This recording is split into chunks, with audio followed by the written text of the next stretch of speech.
Despite no independent candidates making it onto the ballot for Russia's presidential race, there remains an appetite for a fresh political outlook. The high approval ratings for the incumbent Vladimir Putin and his policies will most likely secure him a fifth term. However, there is some evidence of dissatisfaction. Thousands of mourners chose to brave the court and a heavy police presence to attend the funeral of Kremlin critic Alexey Navalny, labeled a terrorist and extremist in Russia.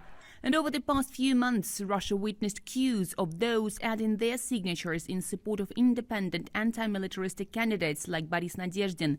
Nadezhdin didn't, however, reach the necessary criteria to join the presidential race.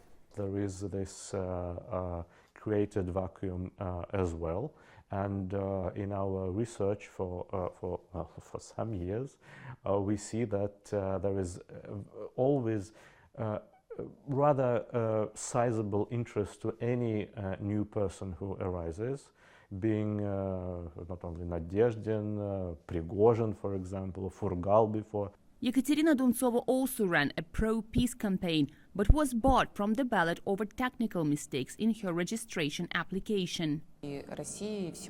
We showed once again, both to Russia and the world, the faults that we have in the electoral system that we had talked about before. And in fact, we have just seen them with our own eyes. We were all told, we have democracy, please take part in the elections. And what happened only proves that it is impossible today and it is necessary to change it.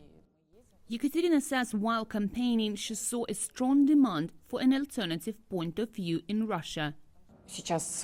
Now we have only one party direction, which it believes is correct, and everything else is wrong.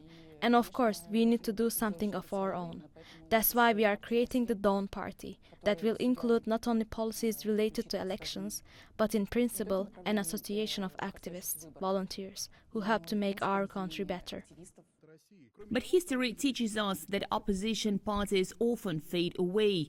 After the last presidential election in 2018, convincingly won by Vladimir Putin, opposition candidates failed to maintain momentum. They are now largely forgotten by the vast majority of Russians. For many people, Russia is unthinkable without Vladimir Putin. But there are those who believe the country would benefit if a new political personality could be found. For now, though, it is hard to anticipate when, from where, or from whom a challenge to the current status quo will come. Dasha Chernyshova, TRT World, Moscow.